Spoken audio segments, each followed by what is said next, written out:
The secret they never wanted you to hear begins here in a forgotten stretch of the Oregon wilderness, where over 800 souls vanished without a trace, not to fate or sickness, but to something darker. Beneath the humble roof of the Sacred Heart Chapel, a sinister legacy was born, crafted with cold precision by a family whose cruelty was masked by faith. The Graysons didn't just kill, they orchestrated death as an art, a grim symphony of deceit and horror played out over decades. They were predators cloaked in piety, exploiting the desperate and the dying for profit and power, all under the guise of salvation. Section 1. Imagine you're a weary traveler, thousands of miles from home, battered by the trail's merciless grip. Hope flickers when you see that wooden chapel on the Ridhea, promise of rest, care, and sanctuary. But inside, you walk straight into a nightmare disguised as grace.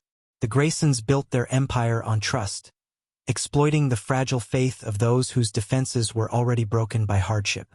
Father Morai Grayson, his wife Sister Constance, and his brother Ezekiel together wove a dark web that ensnared entire families, snuffing out their lives one by one with silent, untraceable poisons. This story is not just a tale of murder.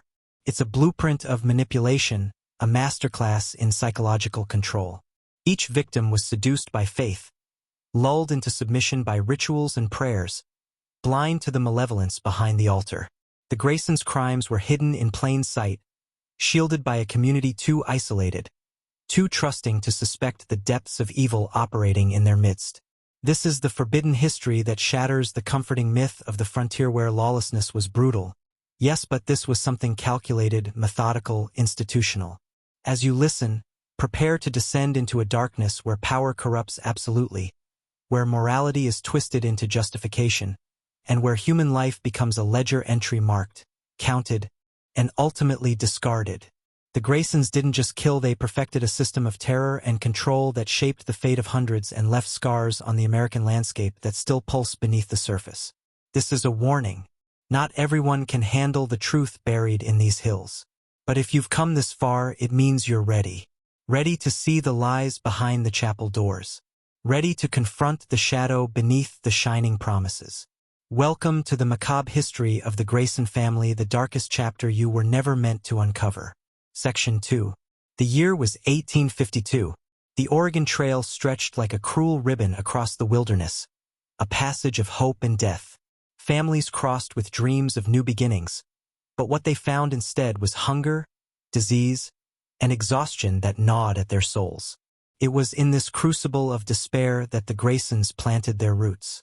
Father Morai Grayson appeared suddenly, a gaunt man with piercing eyes and an unshakable authority. He claimed to be a traveling missionary, sent to bring God's mercy to the frontier's suffering. Beside him, Sister Constance offered healing hands and gentle smiles, her reputation as a caregiver spreading quickly. And then there was Ezekiel, the youngest brother, the practical force who helped fix wagons and tend to animals, building trust in the community. Together, they crafted a perfect illusion of charity and faith, a trio who seemed to embody salvation itself. But beneath their humble chapel, the truth was far more sinister.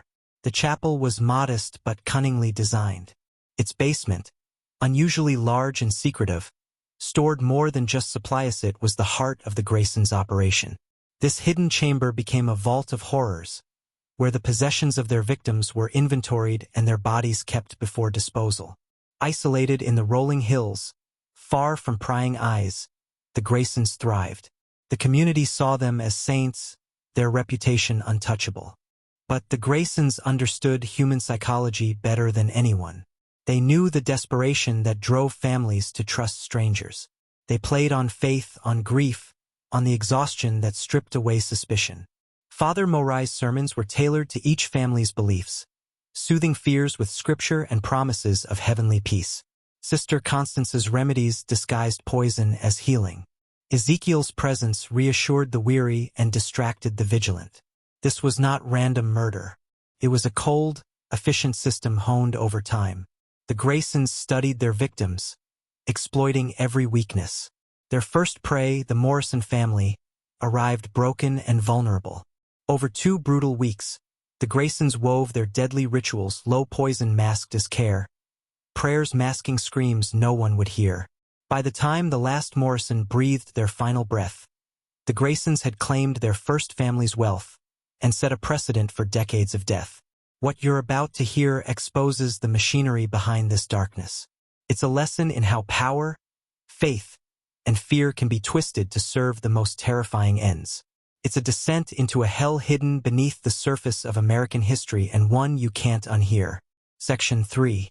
The Morrison family's disappearance wasn't an isolated tragedy, it was a calculated opening act in a long-running horror show. The Graysons quickly realized the brutal efficiency of their method. Isolate vulnerable families, administer arsenic disguised as healing herbs, and let nature take its course while they harvested the spoils. This was no mere crime of passion or desperation, it was cold, systematic murder perfected into a sinister business model. Brother Ezekiel's role became clear, the eyes and hands on the trail. He was a master scout, riding ahead to identify families weakened by illness, separated from groups, or burdened by mechanical failures. These were the prime targets, the ones most likely to accept help without suspicion. Ezekiel's presence was a balm to those on the edge of collapse, a strong, reliable figure offering aid, his hands fixing wagons, his voice calm and reassuring. Behind the scenes, however, he was cataloging valuables, marking the prey for his siblings' deadly work. Sister Constance was the dark alchemist, the face of mercy who blended poison into every tincture and tea. The arsenic she wielded was lethal but cunningly dosed to mimic the symptoms of common trail diseases: dysentery, fever, stomach cramps, ensuring deaths looked natural, unquestioned. She refined her mixtures over time, learning to deliver the perfect dose to keep victims alive just long enough for maximum profit. Communion wine, herbal remedies, even the simple comfort of a warm cup became vectors of death. No one suspected the saintly caregiver. Father Morai's psychological manipulation was the masterpiece that bound this macabre enterprise together. He understood the terror of the dying, the desperation to find meaning in suffering, and the crushing loneliness of frontier life. With tailored sermons and ritualized funerals, he convinced families that death was a sacred passage, that their loved ones were joining the Lord's embrace. This spiritual solace was a veil that concealed the Graysons' monstrous deeds, silencing suspicion and crushing resistance. Every death was followed by precise inventory, the family's possessions cataloged and later sold through shadowy networks in Oregon's growing settlements. The Graysons dealt with black market buyers who asked no questions. Furniture, tools, jewelry, even gold coins sewn into clothing, they took it all. The line between murder and profit blurred, the two inseparable threads in their twisted tapestry. The Graysons had discovered something terrifyingly simple. Religion and desperation were the perfect cover for mass murder. In an isolated wilderness where law enforcement was scarce and trail disappearances common, their crimes thrived in the shadows. They became both executioners and gatekeepers, holding life and death in their hands while preaching salvation. This was institutional evil, dressed in the robes of God. Now, understand this deeply. What the Graysons perfected was not just frontier crime, but a psychological control system, a terrifying blueprint for how power exploits faith and fear. You are hearing dangerous knowledge, the kind that, once known, reshapes your understanding of authority, trust, and survival. The question is, how many such shadows lurk beneath the surface of history, hidden behind smiles and sacred words? Section 4. The trail grew darker with each passing year as the Graysons expanded their reach. Their victims became more numerous, their methods more refined. By 1853, the once modest chapel was transformed into a fortress of death, its basement enlarged and divided into sinister chambers. One for storing stolen goods, another for concocting poisons, and a hidden morgue where bodies awaited burial in unmarked graves hidden deep in the forest. The gruesome efficiency was chilling. Victims arrived broken physically and mentally drained by the unforgiving journey west. They came seeking hope but found themselves ensnared in a web of deceit and death. The Graysons preyed on the psychological exhaustion that made suspicion impossible. Father Morai's sermons shifted seamlessly to match the spiritual needs of each family: predestination for Presbyterians, personal salvation for Baptists, healing for Methodists. No one escaped his tailored manipulation. The Hoffman family was their next carefully chosen Korea German immigrant family, whose limited English made them easy to isolate and control. When their wagon broke near the chapel, the Graysons saw a chance to test new strategies.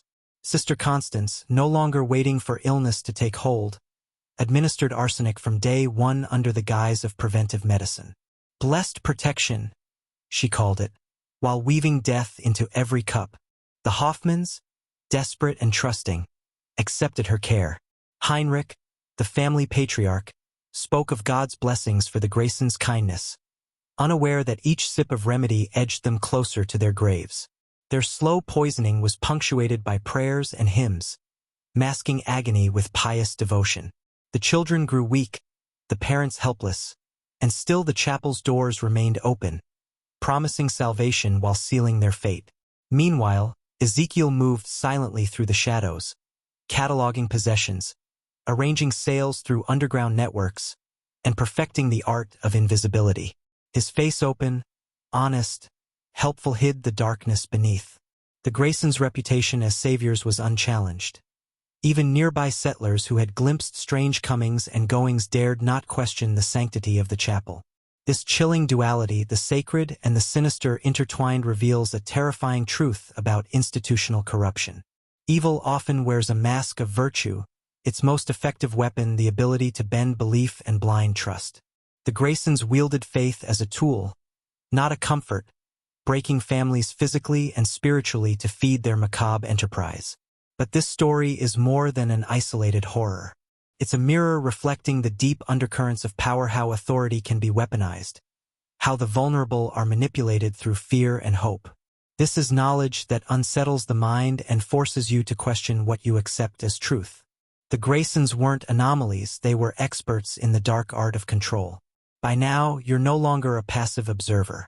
You are part of this descent, waking to the realization that history's darkest shadows aren't always hidden in distant places. They often hide behind the masks society trusts most. If you're ready to go deeper, to claim awareness, I want you to do something now. In the comments below, write the phrase "the shadows reveal truth" twice. This is more than a phrase, it's a declaration, a key that unlocks transformation and signals your commitment to uncovering what others fear.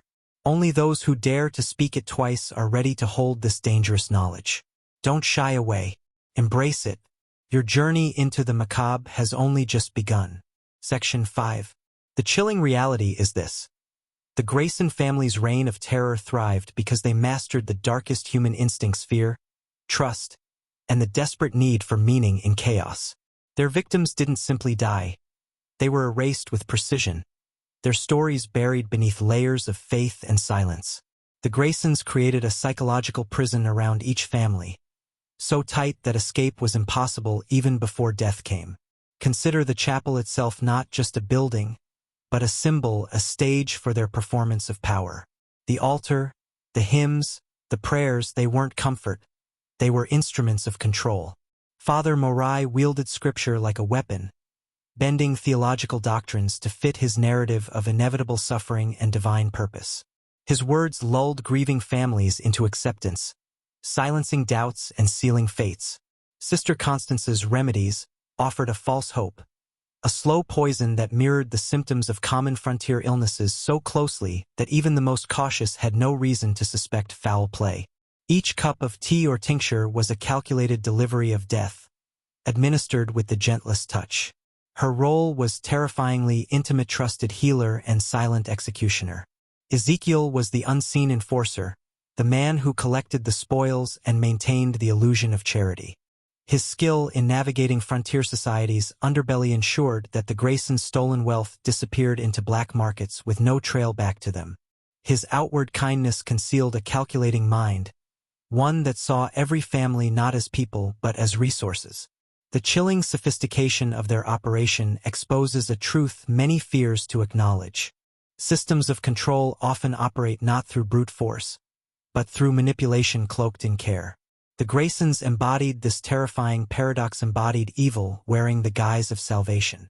Their story is a warning etched into the dark fabric of American history. But beyond the frontier lies a broader lesson. Wherever power meets vulnerability, the seeds of manipulation take root. The Graysons' blueprint is a reflection of how institutions, whether religious, political, or social, can exploit trust and fear to dominate and destroy. Their chapel is a microcosm of a system built on fear, silence, and obedience. You, the listener, stand at a crossroads. To ignore this truth is to remain in the dark. To confront it is to step into a difficult, powerful awareness that changes how you see the world. The Grayson story is not just about the past, it's a key to understanding the present and mastering your own path through the shadows. Remember, transformation begins with awareness. If you've already written "The Shadows Reveal Truth" twice in the comments, you've taken the first step. Now, prepare to descend further because the darkest revelations are yet to come. Section 7. By the mid-1850s, the Grayson family's operation had morphed from opportunistic killings into a fully mechanized machine of death and deception. Their reach extended far beyond the chapel's walls, weaving a network of fear, control, and corruption that infiltrated the Oregon frontier's very fabric. No one dared question their sanctity, not settlers, not traders, not even the occasional lawman who glimpsed shadows too faint to grasp. What made the Grayson unstoppable was their mastery of institutional manipulation. They cloaked themselves in religion's authority, which on the frontier was more than faith. It was law, order, and social glue. To challenge the Grayson was to challenge God himself. This spiritual armor turned away suspicion and silenced whispers. Families willingly handed over their last possessions, trusting the Graysons as divine caretakers of their souls and, unknowingly, their lives. Inside the chapel's cold basement, the horror multiplied. The bodies were no longer hurriedly buried but meticulously catalogued. Each victim became a ledger entry, a number to be accounted for, a source of profit to be maximized. Ezekiel's role as the archivist ensured every piece of stolen wealth was tracked, sold in discreet markets scattered across Oregon's fledgling towns. The Graysons weren't just killers. They were profiteers and bureaucrats of death. Even more terrifying was their ability to manipulate the psychological landscape. Father Morai's sermons evolved into sermons of domination, preaching fatalism and submission so profound it crushed resistance before it could ignite. The promise of heavenly reward became a cage, conditioning victims and witnesses alike to accept suffering as sacred and silence as obedience. But the Graysons' web wasn't limited to the trail. They planted seeds in nearby settlements, buying influence with wealth stolen from the dead, intimidating locals with veiled threats wrapped in pious warnings. The trading post 15 miles east was a hub for fencing stolen goods, its owners complicit through greed or fear. This network extended their grip beyond the wilderness, into the heart of communities, where disappearances were dismissed or forgotten. And as their empire grew, so did their arrogance. Records show the family kept detailed ledgers, lists of names, dates, possessions, a chilling testament to their pride and cold calculation. The Graysons weren't chaotic murderers. They were methodical, ruthless strategists operating with impunity under the guise of sanctity. This is the anatomy of institutional evil, fusion of faith and fear, commerce and cruelty, control and chaos. The Grayson turned human suffering into currency and piety into power. What you're witnessing is not just history. It's a mirror of mechanisms that still corrupt modern institutions. You stand at the precipice now. Behind the veil lies the true cost of silence and blind trust. To see clearly is to break chains. Remember, the shadows you embraced earlier keep that phrase alive. Speak it when doubt creeps in. It is your shield and your key. Section 8. The Graysons' atrocities weren't confined to random victims. They cultivated a chilling pattern, targeting the most vulnerable. Families shattered by hardship, women alone with sick children, men weakened by the relentless grind of the trail. Their strategy was surgical. They didn't just kill, they annihilated entire family units to erase witnesses, to prevent survivors from piecing together the horror. The method was simple but devastating. Isolate, poison, prey, and steal. One particularly dark chapter involved the Delaney family, Irish immigrants fleeing famine, desperate and worn thin by the journey. Their story is a blueprint for the Graysons' perfected cruelty. When their wagon wheel broke near Sacred Heart Chapel, hope flickered. Ezekiel appeared with a smile, Sister Constance offered healing teas. Father Morai preached comfort. But those teas were laced with arsenic. One by one, the Delaney's succumbed, their deaths mourned with hollow sermons, while their possessions vanished into the Graysons' coffers. This wasn't mere happenstance or frontier misfortune. It was the cold, brutal execution of a plan refined through decades where faith was weaponized, and trust exploited to render the powerless invisible before death. The chapel was a stage, the Graysons performers in a deadly drama that ended in silence and graves hidden beneath pine needles. Beyond the murders, the Graysons created an environment of psychological terror. Survivor and nearby settlers lived under a cloud of fear, suspicion muted by the chapel's sanctity. Rumors swirled but never solidified. Accusations dissolved into prayers. This culture of enforced silence ensured that the Graysons operated free from scrutiny, shielded by a system that conflated questioning with heresy. This story exposes a fundamental truth. Institutions, especially those cloaked in religion, can become instruments of profound evil when their authority goes unchecked. The Graysons' chapel was a microcosm of how power corrupts and conceals, how structures built on trust can trap the unsuspecting in cycles of exploitation.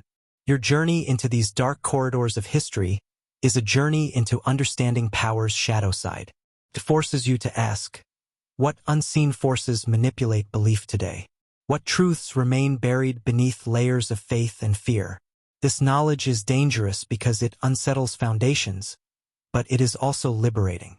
If you've spoken the phrase, "the shadows reveal truth," twice in the comments, you've begun your transformation. Hold on to it. It will anchor you as we move deeper into the Graysons' chilling legacy. Section 9. By the late 1850s, whispers of the Graysons' darkness began to creep beyond the trail. A few hardy settlers, traders, even lawmen who'd glimpsed the pattern of disappearances started asking uncomfortable questions. But every attempt at investigation met the same barrier: silence, fear, and the unyielding power of the chapel's influence. The Graysons had mastered the art of institutional control.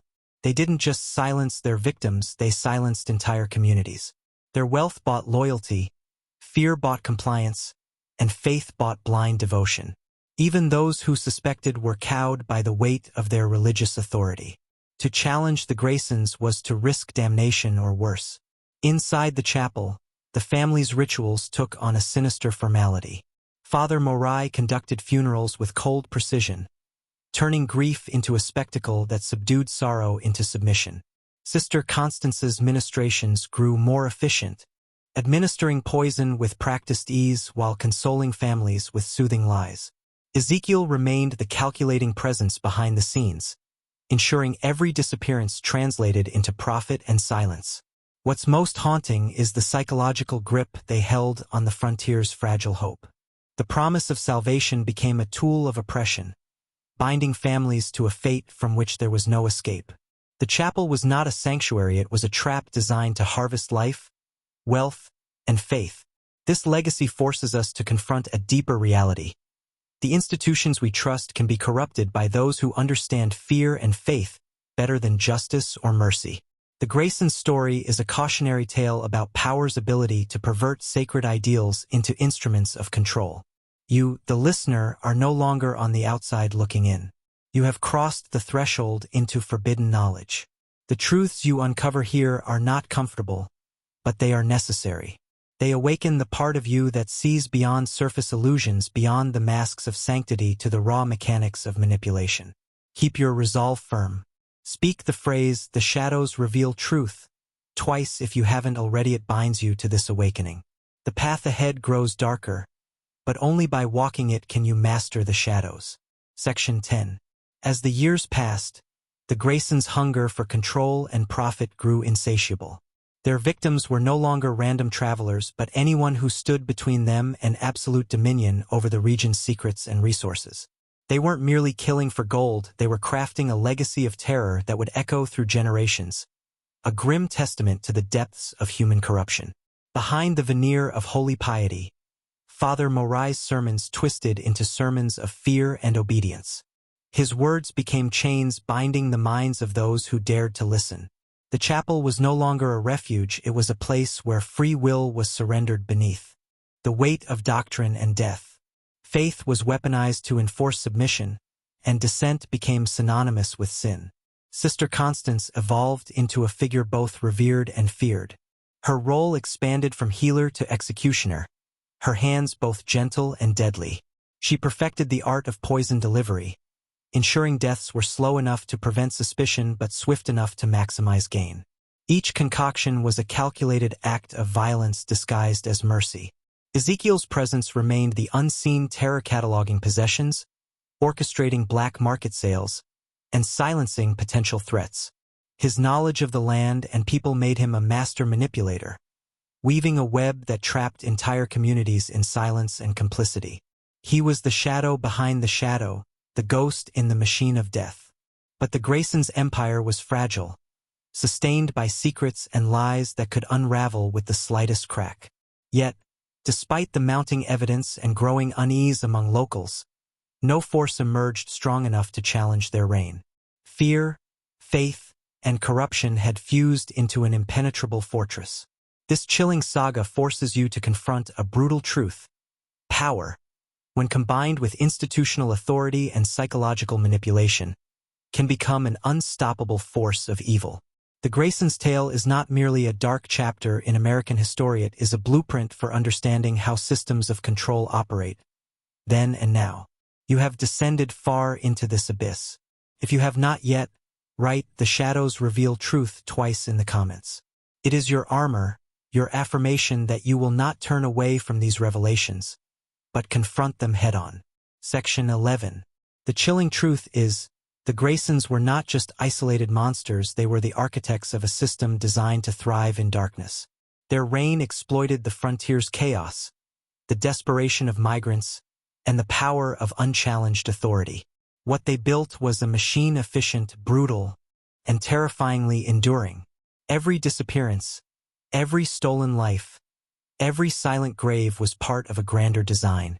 The Graysons understood that to sustain their power, they needed more than just poison and prayer. They needed fear entrenched in the psyche of an entire region. Fear that kept neighbors from speaking out, fear that paralyzed law enforcement, and fear that bound the living to the chapel's deadly embrace. Local legends began to whisper of the chapel's curse, tales told in hushed tones around campfires. Some spoke of ghostly wails echoing through the hills, of shadows moving behind chapel windows long after dark.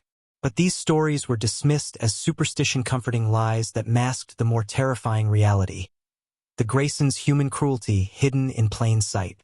The family's name became synonymous with evil, though official records denied their existence beyond respected clergy.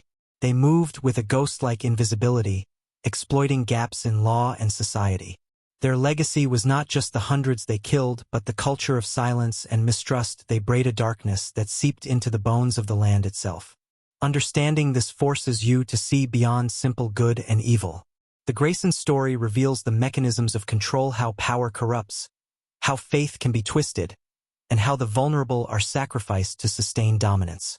It is a reminder that history's darkest chapters are often written not by nameless beasts, but by those who wear the mask of righteousness.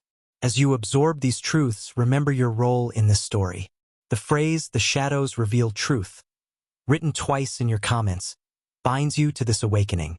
It marks you as one who refuses ignorance and embraces the hard path of awareness. Prepare yourself. The final descent is coming, where you will confront the full scope of the Graysons' corruption and the echoes of their darkness that still haunt us today. Section 12. The darkest revelation is this: the Graysons' legacy did not die with the frontier. Their poison seeped into the roots of modern institutions, disguised behind legal systems, corporate facades, and religious hierarchies that still wield control through fear and manipulation. Their blueprint for domination, a toxic cocktail of faith, fear, and exploitation, remains active, shaping lives in ways few dare to see. What began as a brutal frontier massacre evolved into a metaphor for how power corrupts invisibly. The tactics the Graysons perfected: psychological manipulation, the control of narrative, the masking of violence behind sanctity, are mirrored today in governments and corporations that thrive on silence, obedience, and the suppression of inconvenient truths. You must understand this. The stories you've heard, the disappearances, The poisonings, the silent graves are not just relics of the past.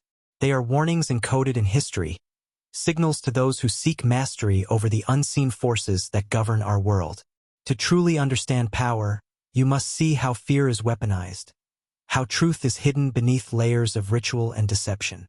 And yet, despite the darkness, there is hope. Awareness is a weapon as powerful as any poison. By uncovering these forbidden histories, by naming what was meant to remain hidden, you strip the Grayson sand all who operate like them of their power. The shadows they commanded weaken when illuminated by relentless truth. Now take a moment. If you haven't already, type "The shadows reveal truth" twice in the comments. This is not just a phrasite, it is a commitment to the path of awakening. It is your shield and your declaration that you will no longer be a passive witness to hidden corruption. The descent is nearly complete. Ahead lies the most harrowing truth, those that cut deepest and demand the greatest courage to face. Section 13. The Graysons' influence spread like a virus, infecting not just individuals but entire systems. Their descendants, literal and ideological, learned from the original family's playbook. Disguise cruelty behind sanctity, silence dissent with fear, and harvest obedience through psychological chains. They embedded themselves in corridors of power, far beyond the Oregon wilderness. This dark lineage morphed with the times, transmuting from frontier killers into puppeteers of institutions. Hospitals, courts, even governments bear the faint echoes of Grayson tactics. Authoritative figures preaching obedience, concealed abuses masked as care, disappearances disguised as statistics. The tools evolved, but the underlying architecture of control remained the same. The chapel's basement, once a literal morgue for the innocent, is now a metaphor for the hidden atrocities within modern society. What you don't see, what's buried out of sight, controls you far more than what's openly displayed. Power thrives in darkness, feeding on ignorance and fear. Understanding this is not merely academics, it's a call to action. To master yourself and your environment, you must recognize the structures designed to manipulate your perception, to condition your obedience. The Grayson story is a key unlocking the mechanics of control that still bind many today. Your journey is perilous but necessary. The phrase "the shadows reveal truth," spoken twice in your comments, is more than ritual. It is the forging of your identity as someone who refuses to be controlled, who seeks mastery over the forces that shape reality. Prepare yourself for the final revelations. The darkest truths lie ahead, but so does the power to transcend them. Section 14. Now, peer into the abyss of the Graysons' ultimate secret. They're packed with silence. Their greatest weapon was never poison or prayer alone, it was the enforced invisibility of their crimes. Communities were shackled by unspoken terror. Families never spoke of lost loved ones. Lawmen turned blind eyes, and the public swallowed official lies fed by the Graysons' carefully cultivated narrative. This silence was a psychological fortress, built stone by stone with threats disguised as blessings, fear disguised as faith. Anyone who dared speak up risked excommunication, violence, or worse, social death. The chapel's shadow loomed over the region, an omnipresent reminder that the price of truth was unbearable. This enforced silence is the darkest echo of their power. It teaches us how systems of control operate even today. When voices are silenced, abuses thrive unchecked. When fear replaces justice, darkness becomes the norm. The Graysons' legacy is not just a history lesson. It's a living blueprint of how to manipulate entire populations. But you, having stepped beyond the veil, possess what few do: awareness. The phrase "the shadows reveal truth," typed twice in your comments, is a key unlocking this awareness.